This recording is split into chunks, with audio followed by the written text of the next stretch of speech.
ચોમાસાની શરૂઆત થતાં જ નગરપાલિકા પર અનેક પ્રશ્નો ઉઠતા હોય છે।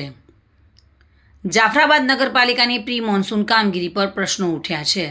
જાફરાબાદ નગરપાલિકાના પાપે તુર્કી મોહલ્લાના રહીશોને પારાવાર મુસીબતનો સામનો કરવો પડી રહ્યો છે। હાલ ચોમાસાની ઋતુ ચાલતી હોવાથી જાફરાબાદના તુર્કી મોહલ્લા જૂની કોર્ટના પાછળના વિસ્તારમાં હુસેની ચોક વિસ્તારના કાદવ કીચડ અને દુર્ગંધ મારતા ગટરના પાણીથી ભરાઈ ગયો છે। વારંવાર નગરપાલિકાને જાણ કરવા છતાં પણ તંત્ર આંખ આડા કાન કરી રહી છે। હાલ ચોમાસાની સિઝનમાં આ દુર્ગંધ મારતા પાણી અને કાદવ કીચડને કારણે રોગચાળો ફેલાશે તો તેનું જવાબદાર કોણ તેવા અનેક પ્રશ્નો ઉઠી રહ્યા છે।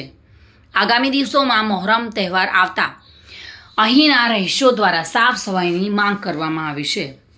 અતિશય ગંદવાડના કારણે મચ્છરોનો ઉપદ્રવ વધે અને રોગચાળો ફેલાય તો તેના જવાબદાર કોણ છે? નગરપાલિકાના જવાબદાર અધિકારીઓ દ્વારા જ્યાં જ્યાં ગંદા પાણી ભરાય તે વિસ્તારની મુલાકાત લઈને સાફ સફાઈ કરવામાં આવે તેવી માંગ ઉઠી છે। આ હુસેની ચોકમાં ગાંધી ભવનના પાછળ એક વર્ષથી અમને ગટરની તકલીફ છે। કોઈ જાતની સફાઈ થતી નથી। વારંવાર અમે ફરિયાદ કરીએ છીએ, કોઈ ફરિયાદ સાંભળતા નથી। આજે અમારું ધાર્મિક મોહરમનો તહેવાર છે, એમાં બી અમે રજૂઆત મકવાણા સાહેબને કરેલી છે, તોય કોઈ એની સુનાવણી થતી નથી। મારા રજા ઉપર છે, મારા નથી, બસ એક જ જુબાબ અમને આપે છે ને કોઈ જાતની સફાઈ થતી નથી, કોઈ કામ ગટરનું થતું નથી ને કોઈ જાતનું કામ થતું નથી। તો અમને સરકારશ્રીને માન્ય વિનંતી આપીએ છીએ કે અમારું આ કામ થાય। મોહરમનું તહેવાર છે, એના પહેલાં અમને ગટરનું સફાઈનું કામ અમારું થઈ જાય।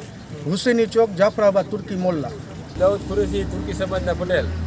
વારંવાર અમે ફરિયાદ કરીએ છીએ, આ ગટરમાં કોઈ વરદીથી ધ્યાન આપતો નથી ને અમે વારંવાર ઓછામાં ઓછા 8 થી 9 વાર મકવાણા સાહેબને ફરિયાદ કરી છે, પણ સફાઈમાં કે ગટરમાં કે કોઈ વસ્તુમાં ધ્યાન દેતા નથી। આ હુસેની ચોકમાં સફાઈ થતી નથી। અમે વારંવાર ફરિયાદ કરી છે, એટલે મહેરબાની કરીને આ સફાઈનો મોહરમનો તહેવાર છે એટલે સફાઈ તમે કાયદેસર કરાવો। બાબુભાઈ વાઢેર સાથે bureau report, today Gujarati news.